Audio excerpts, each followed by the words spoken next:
Boom! Hey, welcome to BarryT's Garage, and I'm BarryT, and back there Ed Smith is going to just hang out. We're going to hang out with us and talk about that Camaro and some other things, learn about some pistons. So it'll be cool. They took it, loaded up in several of them and put it in different trucks, and off they went to Orange County. No Came kidding. back, and the piston comes through, off the crankshaft, went right through the aluminum head. A big block aluminum head. Ooh. Wow. Right through it. And the whole head, the back head was gone. The back was gone. I said, wow. Over there in Orange County, he said, pick the front wheels up and carry them through first gear. Yeah, it didn't go a hop. Right. But just torqued. That's how much. What tires this wide on? You race single four-barrel classes.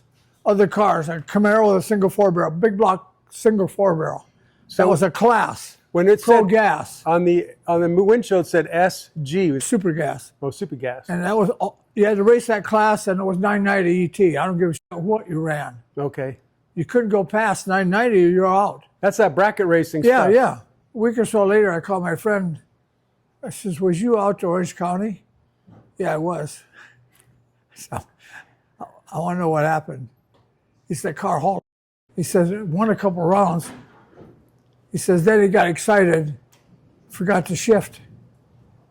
I went down. He had to do something. Yeah. Never shifted in second gear. Usually go from that door halfway, about 50 feet, Yeah. on a power glide. Yeah. He said he just, boom. So the car was hauling. Yeah. He just forgot to shift. And those rods are special, so I All right. probably make a trophy out of them someday when I clean them up. And Piston's the same. That is a Z10 Camaro. That's a special car. It's a low production car. 200. Is that what it is? Yeah. So we have all of our Camaros, all the pace cars, documented when keeping pace in Pennsylvania Okay. categories. So the mileage, homes up, VIN numbers, the condition is all documented. And a while back, they made a Camaro magazine about so big, and our cars were in that. Wow. Our So VIN numbers and stuff, yeah. how many of these Camaro pace cars? 3675 convertibles. One for every dealer in the United States. Oh, okay. That's how So many. some farmer dealer didn't want them, so courtesy got 2 or 3. I see. Okay. Yeah. So how many did you end up with? This one here. That Camaro, that one. Yeah, Camaro and this one here. Now but I have done a little bit of research. The Camaro, the convertible, the body number is Z11, Yeah, and the coupe is Z10. yeah. So it's a different. It's got a number around the VIN now. I saw it. Oh, you say, and that was, yeah. I checked it out. I said, "Yep, that's legit." Okay. So I had that one. Remember I told you the story. I went down in Maryville and looked at a guy's motor, kid's motor. I backed out and came down the street, a couple houses, and there this thing set beside the carport. Okay. So I can't believe that's a coupe, pace car. So I backed up, looked out a little bit. There was a house with a carport. Okay. So I knocked on the door. I said, I don't really a smart ass or anything, but I have the convertible. Well, she says, I bought that new from courtesy. That's okay. You want to sell it? If I buy it, I'll keep it forever. Yeah. I said, I'm not going to buy it and sell it and make a profit. Right. She says, no, not really. I bought it new. I said, well, here's my card. If you ever want to sell it, that's a long story. I said, I'd really, really like to buy it from you. She says, okay, I'll think about it. She's a woman. So about a month later, she called me. She says, you still want to buy that car? I said, yeah. She said, I got a divorce. So I says, yeah. She says, you still want to buy it? Yeah, I do. I says, and I see the other day, I looked at it, and there was a stick shift. Yeah. And I said, so what do you want for it? She says, it ain't cheap. But I says, well, whatever. You have a title? She says, yeah, I have a title signed. It's okay. So how much you want for it then? And I said, I pay cash. She said, I'm not going to sell for anything under $1,850. And that's fine with me. I'll come down after a while, and I'll bring cash. I'll come down. So I got in my car and drove down there as fast as I could go. Probably. Right? I went and looked at it, and I checked the VIN number, the title, and it was the right own thing. Looked at the trunk, and there's all the Craig. These wheels were in the trunk. It had Krager wheels on it. So the originals were still there? Yeah, in the trunk. In the trunk. And it has a trailer hitch and one hood pin. Okay. Other than that, as far as I know, the car was original. Yeah. It has some gauges in the dash. In the console, it's not supposed to be there. But anyways, in the glove box is that metal warranty card. Oh, yeah. With the folder. I think I have some tire warranty. Do they call that the Protecto plate? Yeah, right. Yes. And she bought it from courtesy Chevy. So you're the second owner. Yeah, I'm second owner. Yeah, well, it takes things for this car. Want to hold the light up? You can video? Yeah, let's see here. I see the Z10 right there. Yeah. On the cowl plate. It's different because this has regular valve covers on it. And the convertible has those aluminum valve covers, which are much prettier. Yeah. But they sure look stock. I guess they did. They are the original because that woman had them. She would no reason to change them. Right. It's got so many wires here and hoses. I haven't changed any of them yet. But all these hoses go to the headlights. Headlight squirters. They're vacuum. No. The headlight doors. Doors, yeah. I see. They're everywhere. You still have some sorting out to do. Yeah. I'll probably not do this. There's hoses going everywhere, back and forth, so the headlights work the same. And on the other convertible, I put that conversion kit to make them electric. Oh, yeah. And they open with electric switch. Open. But these vacuum cleaners, half the time, half of them open. And half the time, half of them are closed. Right. So after at dark, you had to come around here and close your headlights or open them. Yeah. So they never did work right. Yeah. And I guess as you lose vacuum when it's parked, I guess they could move around on you. I suppose. I guess. I remember It's seeing a those shame old. they have all this vacuum stuff. In '69 already, I would have thought it'd be a little cleaner under here as far as that goes. See, listen here. See, it should be on there. Yeah. Yeah, that looks like a vacuum switch, isn't it? Yeah, it is. Wow, and that cowl induction hood is pretty cool. Yeah. It's got the electric on it. See, it opens the door. There's this, there it is right there. Yeah. That opens a door in there. And opens the door in the hood, yeah. In the hood, yeah. So I've been playing around a little bit because, again, it starts and runs fine. Okay. There's that factory air conditioning. Wow. Yeah. I rebuilt the alternator the other day, put new bearings and stuff in it. Yeah, that alternator looks good. Yeah, you don't take it somewhere to rebuild the alternator. You just do it yourself, don't you? Of course, yeah. Of course. Why would you take it anywhere? You'd have it rebuilt before you drive someplace. Yeah. Look at that. So do you think at some point you're going to want to get the body painted? I don't know. I think about I'm getting so old I don't want to play.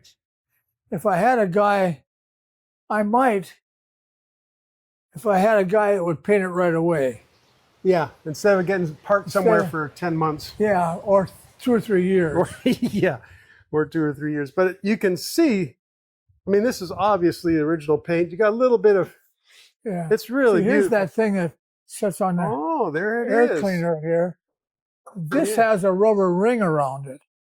Okay, right. It also has a thing here. So the thing goes in the rear. Okay. Of the car, once you get the intake on. Yeah, that's where it goes. So it's got a rubber thing that stands up here. So it has a nozzle under the hood normally. Yeah. And when you open the cowl, this stays open, I guess, but just adds the extra. Yes. Okay. Yeah. I got you. Huh. Wow. It has the floor jack, and I found the things. That's the original tire type thing. Yeah. Wide oval F70. F70-14. It's been a while since I've seen one of those. I've located the jack and the handles and it looks great. All that stuff. Yeah. Wow. We might have to close the door a little bit. It's getting wet in here. Yeah, it don't hurt nothing. Wow, this is so original. Like someone's managed to, someone being Ed, you have managed to not fool with it and leave it alone. No, I'm not going to fool. I think about taking this off. It's so hard. It's like so hard. Yeah. Yeah. That might be worth doing. And I don't know what this wire is for. Maybe it just stops there for something. There wasn't a trunk light? No. No, there's no release there. If there was electric trunk release, it would be at the latch down here. Oh, yeah, yeah. It wouldn't be up there. That wire's going somewhere. There is a light. There's a trunk light there, Ed. You didn't even know it. That's super cool. Yeah. Here, we're going to get a shot of it here so you can verify. There it is. That's cool. Learn something every day. The license plate was 1980s the last time Okay. she had a license. So Okay, I probably I think I bought her in 81 or something. Okay, that answers that question. So Yeah, she had it about 12 years. Yeah. Here's the little chrome pieces that go in the center of the head Oh, yeah. tail lights. Yeah. Yeah. I don't know what these are. This is the way I bought it. Okay. Just like this. So it was already it was a little bit old and had some miles on it, and somebody kind of 109,000 miles. 109. And so did it have almost that much when you bought it? That's it. That's it. Okay. Yeah, so you haven't really driven it much. I never drove. I drove it down the road, make sure it shifted okay and stuff. And I had it over here for a while, and I had another building. I had it across the street in the containers and changed the tires. Yeah. Because they would go flat. And it's been sitting on. I've always wanted in the last 3 or 4 years to bring it over here and put it on that hoist and just take each piece apart and paint it You just and put it back on. Yeah. Just restore it all 100%. And just mess it. My time spent would not be wasted. It's a great car. Yeah. Yeah. So then, and I towed it from someplace and put it in gear. And we towed it so the motor rotated Okay. Yeah. wherever we drove, so I know that. And the other day we got out of the container. The tires were flat and put it over there. I put tires on and stuff. I changed all the hoses at the gas tank, all the hoses, the fuel pump, water pump, the freeze plugs in the front. I think I have the air conditioner compressor over there putting bearings and seals in it. Okay. I'll put that the original air conditioner. The original water pump's laying there. So it's Put a new radiator in and stuff. Put a battery in, it cranks right up.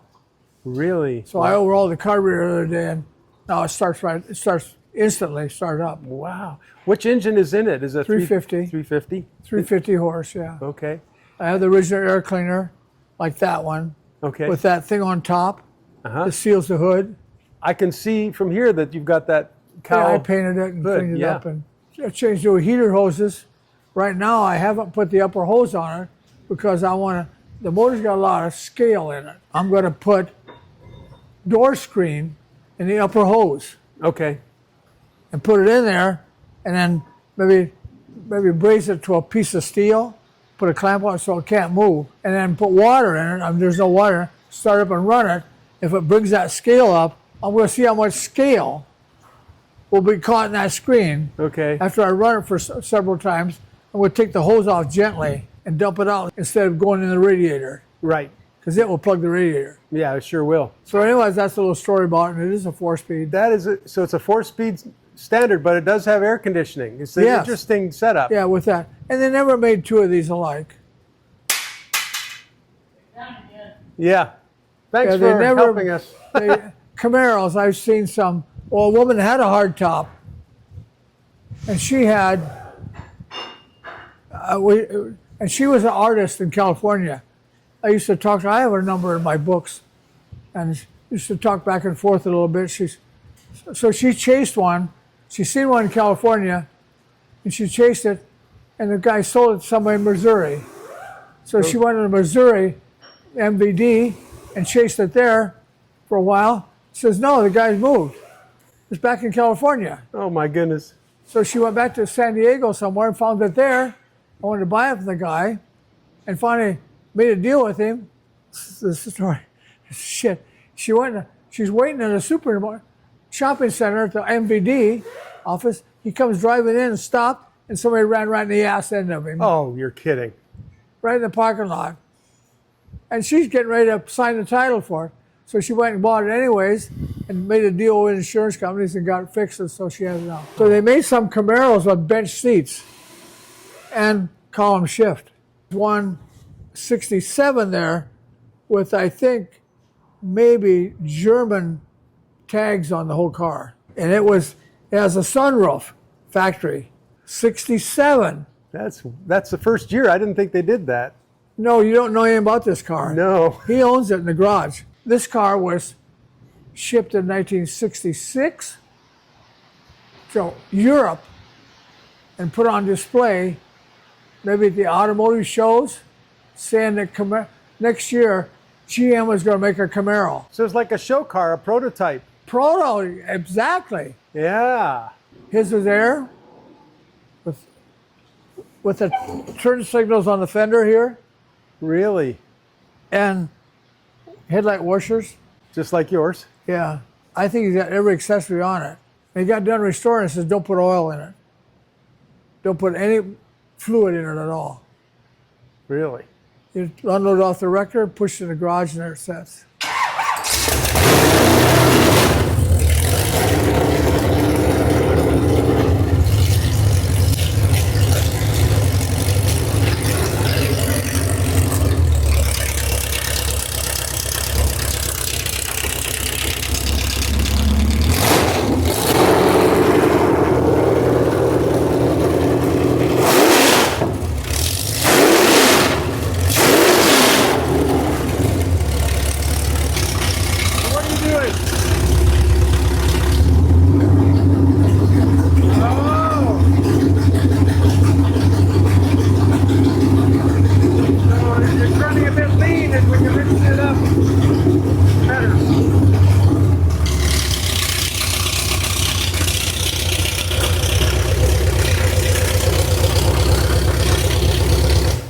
Okay, so now that yeah, so We already richened at 5 on each side. it's still running lean. Still running lean. So now with that, I know, that was my question, if I richen it up, it might fix it. But this has got a little bit of a cam. It's a 454, Yeah. 60 over, 11-to-1 compression, little dome on the pistons, a little bit of a cam, not much. It should run really nice. It's a 700 carburetor, Okay. and I know the timing is exactly where it was before because I had a carburetor on the other day, it ran perfect. Okay. I just changed the carburetor. I had a smaller carburetor. So this carburetor now, we're going to take it off and drill holes in the back of the primary butterflies Okay. to lower this idle back down into the idle circuit. I see. So right now it's not in the idle circuit. The idle is set way too high. And there's little edges in the carburetor, and that butterfly has to be in that crack. And it's way up here. Okay. So we'll buy this afternoon. We'll drill some holes in, teeny holes with secondaries, Okay. and see if we can fix it. Very good. I'm going to sell this motor. Okay. This motor's for sale. Yeah, It sure sounds like a happy 454 though. yeah, it really is. Runs good. Yeah, the Wow. oil pressure, lots of oil pressure, Yeah. and I've had this motor for probably a year and a half. I built it and ran it several times and different things, but now I want to decide to sell it. Yeah. The same way I would sell that motor there The too. 392? Yeah. You gonna sell it complete with the blower and everything? Transmission, I would sell with the engine stand and everything. The engine stand, Everything. that's a torque flight right on the back? Yeah, torque light and everything. Okay. Yeah. Well, what do you know? Maybe somebody watching this will want to buy it. You never know. Yeah. Well- Put it home in the living room, start it up. Yeah. Yeah. Just run a couple pipes out of the window so that you... Yeah, right. Yeah. So that's what we're doing today. Okay, very good. We'll do that. Okay. No, you don't. These pistons cost like a lot. On the bottom of the piston where the wrist pin's at, we countersunk that one. So that gathered all the oil from the crankshaft, splashing on that wrist pin, would go in that countersunk like a funnel. And go in that thing and oil the wrist pin. That's how we do it. If you ever want to do that to a piston, TRW or something, somebody's going to abuse a little bit. Don't be afraid to do it. So, I just told him. I mean, I haven't noticed oil wrist pins having oiling set up for them. We can go look at those after a while. We should. That's very fascinating. Yeah. Huh. They're awesome. He said they're real expensive. Possibly you'll see this one over here. Yeah, sure can. It With two lines up holes with in the it. 2 holes, and those holes are fed back through behind the oil ring here. Okay. What a nice piston. Wow. And so that pressurizes, the piston goes down, it pressurizes the oil here. Not necessarily in the middle of that oil ring, but they're down here. Just below it's going to catch the oil around here. Mm-hmm. It's going to force that in there and go into that wrist pin. Yep.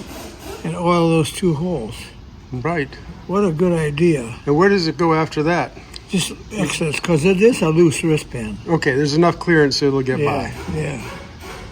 That's what you get when you get, here's oil return here. See how much bigger they are? Yeah. It will return into here, and that returns the oil to the oil pan. Right.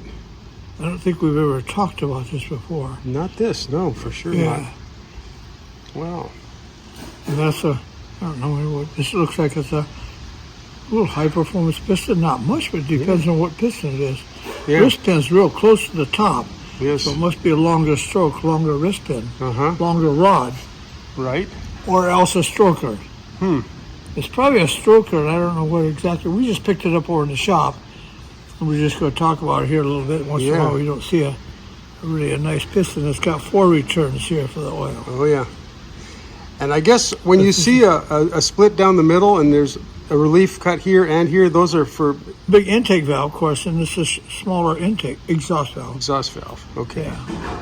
It looks like a Chevy piston almost, but that's the design, nothing strange. That's really cool. And they said that they were really expensive. Yeah, that looks again, expensive. we didn't ask over in the shop. They just had them there with the head shop looking at them. That's so very I'll have cool. another one here. It's about 14-to-1 big block Chevy piston, stroked, and the wrist pin with this rod. It's a Mickey Thompson connecting rod. I remember this rod was a different rod, and they had made this rod for us.